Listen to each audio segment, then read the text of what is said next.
Hi, if you want to turn on vibration for incoming calls on iPhone 16e, then go into your phone settings and here scroll through the list to find Tap Sounds and Haptics.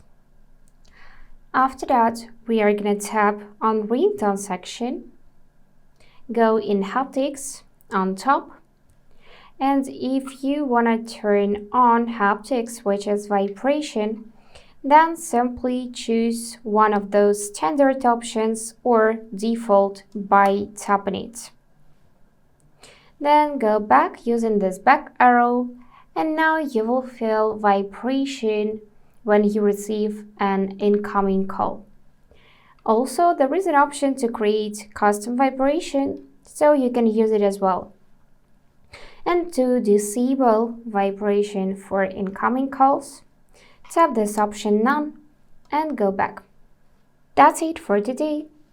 If this video was helpful, please subscribe, like and comment. And I wish you all the best. Bye bye.